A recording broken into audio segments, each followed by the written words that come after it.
Ausa police स्टेशनच्या हद्दीमध्ये शनिवारी रात्री उशिरा 12:30ला 112ला आपल्याला एक कॉल आला होता. वानवडा टी पॉईंट पासून ते वानवडा जाणाऱ्या रस्त्यावर एक वाहन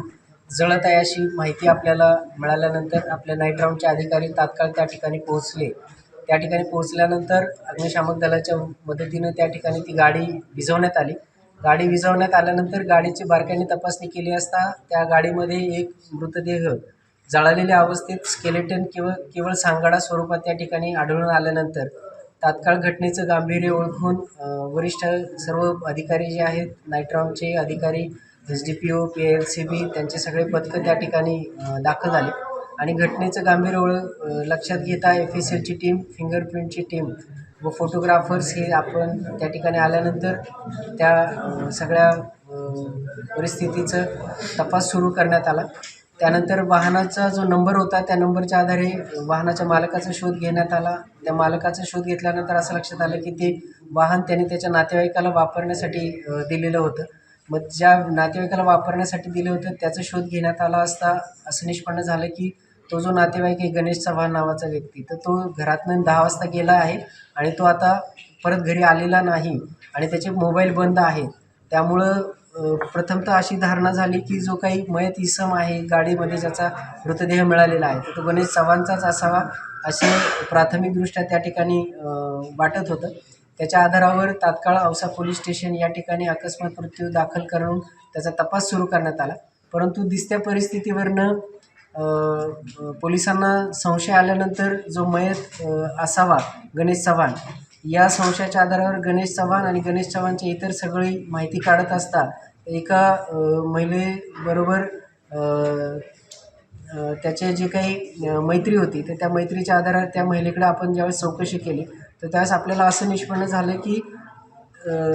ही घटना घडून गेल्यानंतरही त्या महिलेबरोबर त्या गणेश चव्हाणच्या जो एक तिसरा नंबर जो तो वापरत होता त्या नंबरवरनं काही मेसेजेस किंवा चॅट होत आहे आणि त्यामुळं आपला संशय बळावल्यामुळं आपण त्या नंबरचा त्या ठिकाणी पाठलाग चालू केला. पाठलाग करत असताना आपली जी टीम आहे ती कोल्हापूर आणि कोल्हापूरवरनं पुढे सिंधुदुर्ग, विजयदुर्गपर्यंत गेल्यानंतर उशिरा आपल्याला त्या ठिकाणी गणेश चव्हाण ही व्यक्ती त्या ठिकाणी जिवंत मिळून आली आणि त्यावरून आपली खात्री झाली की जे गाडीमध्ये जो मिळालेला सांगाडा आहे तर तो गणेश चव्हाण याचा नसून इतर कोणाचा तरी आहे. आणि त्यानंतर मग ज्यावेळेस गणेश चव्हाणला आपण चौकशीसाठी ताब्यात घेतल्यानंतर बारकाईनं आणि सखोल चौकशी केल्यानंतर गणेश चव्हाणनी या अनुषंगानं आपल्याकडे जी दिलेली कबुली आहे त्याच्या आधारावर हे निष्पन्न झालेलं आहे की गणेश चव्हाण याला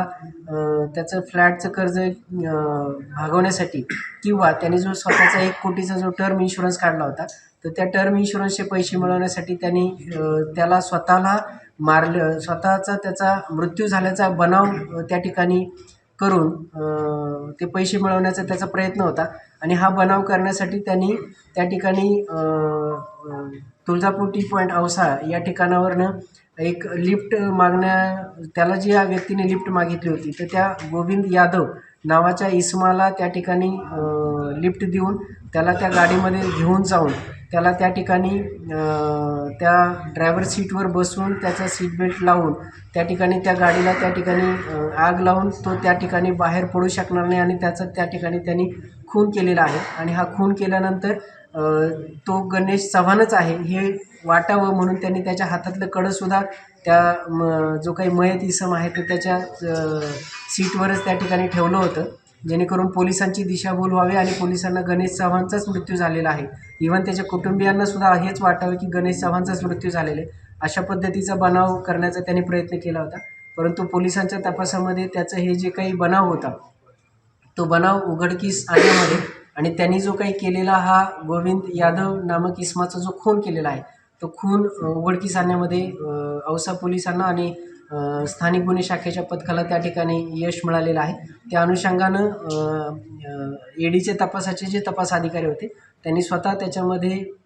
या अनुषंगानं औसा पोलीस स्टेशनला गणेश चव्हाण यांनी गोविंद यादव याचा खून केला आहे याबाबत फिर्याद दाखल केलेली असून याच्यामध्ये तपास सुरू करण्यात आलेला आहे. गणेश चव्हाणला त्या ठिकाणी ताब्यात घेण्यात आलेलं आहे. आता या बनाव करण्यामध्ये किंवा हा कट करण्यामध्ये गणेश चव्हाणला इतर काही कोणी साथ दिली आहे का तर या अनुषंगानं तपासामध्ये पुढील ज्या काही सर्व बाबी आहेत त्या निष्पन्न होतील. त्याचबरोबर हा जो मयत इसम आहे हा गोविंद यादवच आहे, या अनुषंगानं सुद्धा जो तपास आहे तो तपाससुद्धा पुढे केला जाईल आणि DNA सॅम्पलिंगच्या आधारे सर्व पुरावे त्या ठिकाणी प्राप्त केले जातील.